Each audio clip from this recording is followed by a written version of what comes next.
Selamat datang di Sufi Quantum, channel Tasawuf Ilmiah. Pemirsa pemerhati Tasawuf Ilmiah Eksakta, tibalah kita sampai kepada penghujung pembahasan tentang kesadaran. Agar materi ini lebih utuh dan terkonstruksi dengan baik, mari kita review evolusi tentang teori kesadaran. Yakni kita mulai dari periode tahun 1900-an sampai 1950 yang dikenal dengan behaviorism. Yakni pada waktu itu teori kesadaran belumlah berkembang. Terkait dengan pikiran, jiwa, dan kesadaran belum dieksplorasi. Baru sebatas hubungan antara stimulus dan respon. Dan manusia diibaratkan sebagai mesin biologis. Dan kemudian terjadilah revolusi neuroscience, yaitu ditemukannya berbagai alat terkait dengan teknik pencitraan otak, seperti EEG, CT scan, fMRI, dan lain sebagainya, yang pada intinya mampu melihat aktivitas neuron secara langsung. Namun pertanyaan besarnya masih belum terjawab. Siapakah sesungguhnya yang mengalami kesadaran? Dan oleh karenanya lahirlah the hard problem of consciousness, problem besar dari kesadaran. Lebih lanjut, lahirlah teori tentang global workspace theory, yakni kesadaran muncul di berbagai bagian otak dalam sebuah workspace global. Jadi dalam teori ini, kesadaran adalah hasil integrasi berbagai informasi dalam sebuah layar yang sifatnya global, yang outputnya bisa dalam bentuk bahasa, emosi, perhatian, memori, maupun keputusan. Namun tetap saja hard problem of consciousness belumlah dapat dipecahkan. Dan terakhir, lahirlah Integrated Information Theory atau IIT, yang pada intinya semakin tinggi tingkat integrasi informasi, maka semakin tinggi pula tingkat kesadarannya. Dan kesadaran adalah hasil keterhubungan informasi, bukan sekedar jumlah neuron. Namun secara prinsipnya bahwa teori tentang kesadaran pada ilmu pengetahuan modern basisnya masih seputar sistem biologis. Padahal manusia itu terdiri dari unsur jasmani dan rohani. Dan disitulah batas ilmu pengetahuan berhenti.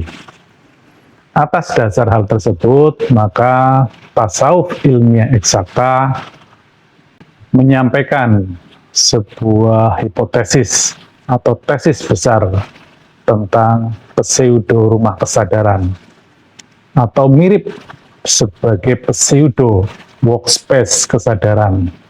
Ini adalah layar lebarnya kesadaran.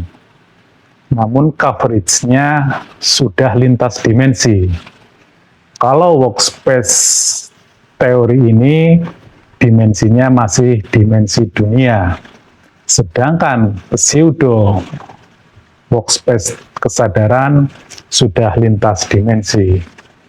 Oleh karenanya, kesadaran dimaknai sebagai relasional yang muncul dari interaksi dinamis antara naluri, akal, kolbu, dan ruh melalui pseudo rumah kesadaran sebagai ruang kerja lintas dimensi.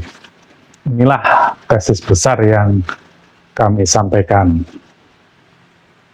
Jadi kesimpulan dari slide ini bahwa behaviorism menjelaskan tentang perilaku, sedangkan neuroscience menjelaskan tentang aktivitas otak, dan global workspace theory menjelaskan integrasi informasi biologis. Dan tasawuf ilmiah eksakta mengajukan hipotesa bahwa kesadaran baru menjadi utuh ketika integrasi itu diperluas hingga melibatkan dimensi rohani melalui kolbu sebagai interface dan transducer. Demikian. Pemirsa, slide ini menjelaskan keterhubungan atau relasi alam metafisika yang abstrak dan alam materi yang nyata dalam sistem kesadaran manusia. Yakni dalam alam materi, komponen utamanya sebagaimana termanifestasi dalam 3 komponen berikut ini, yakni tubuh biologis, sistem fisik yang tersusun dari sel, organ, hormon, saraf, dan kimia tubuh yang fungsinya untuk bertahan hidup, menjaga keseimbangan, dan menghasilkan dorongan dasar. Dan ternyata tubuh biologis ini mempunyai relasi dengan naluri. Kemudian otak, yakni organ biologis yang mengolah informasi dari indera dan memori. Fungsinya untuk berpikir, menganalisis, mengingat, membuat keputusan, rencana, mengendalikan bahasa dan imajinasi. Dan ternyata otak mempunyai relasi di alam abstrak, yaitu akal. Otak adalah jasadnya atau fisiknya, akal adalah metafisiknya. Dan selanjutnya adalah jantung, organ fisik yang fungsinya memompa darah, namun juga sebagai pusat resonansi elektromagnetik dan neurokardiologis. Dan ternyata jantung yang fisik ini mempunyai relasi yang non-fisik, yaitu kolbu.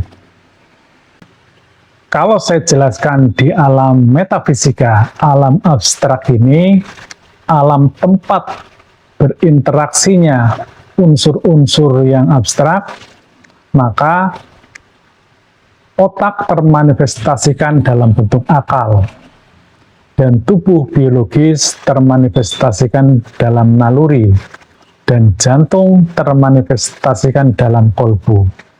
Dan ada satu tambahan, yaitu sumber energi dari dimensi lain. Inilah yang namanya ruh.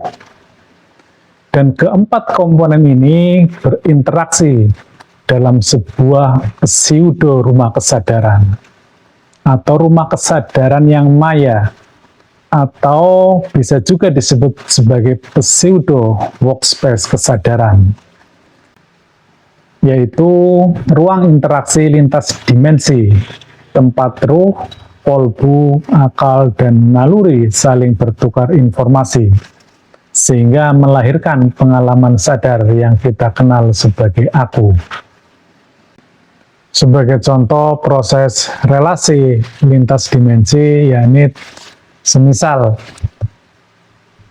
gejala di tubuh materi, yakni asam lambung kita naik, maka naluri menangkap sinyal ke sistem saraf pusat, dan kemudian akal mengolah informasi, otak menerima sinyal, dan kemudian membacanya atau menyimpulkannya sebagai pengalaman rasa lapar. Saya lapar. Kemudian kolbu memberikan makna, saya butuh makan untuk energi tubuh. Dan kemudian kesadaran muncul. Disinilah kesadaran itu muncul, di ruang pseudo rumah kesadaran. Saya merasa lapar dan saya ingin makan. Dan selanjutnya terjadilah tindakan atau respon, yaitu kita makan. Dibandingkan dengan teori neuroscience maupun global workspace teori, di mana pada teori tersebut hanya melibatkan dua entitas ini, hanya tubuh dengan akal yang saling berinteraksi dan menghasilkan workspace teori.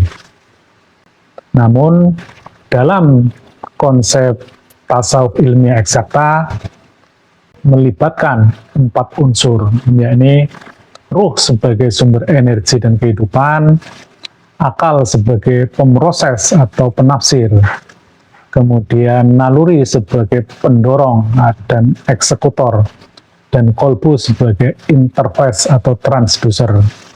Karena komponen akal dan naluri ini berada di alam dunia ini, dan jantung atau kolbu yang paling memungkinkan untuk bisa berinteraksi lintas dimensi. Oleh karenanya, kolbu berfungsi sebagai interface dan transducer. Sehingga rumus kesadaran dalam perspektif tasawuf ilmiah eksakta, ruh sebagai energi ditambah kolbu sebagai interface dan transducer, serta akal sebagai pemroses dan penafsir, dan naluri sebagai pendorong dan eksekutor. Inilah menghasilkan kesadaran, pengalaman sadar.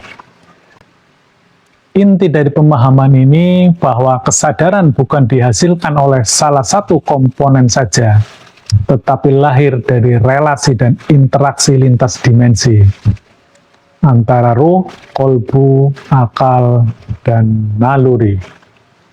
Dan kesimpulan akhirnya, kesadaran adalah peristiwa relasional yang muncul pada pseudo rumah kesadaran atau pseudo workspace kesadaran melalui interaksi lintas dimensi antara tubuh yang termanifestasikan dari naluri dan otak yang termanifestasikan dari akal, serta jantung yang termanifestasikan dari kolbu, serta ruh sebagai sumber kehidupan.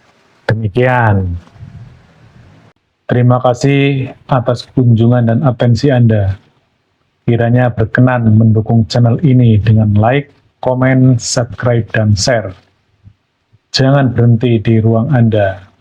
Bisa jadi banyak pihak yang membutuhkannya.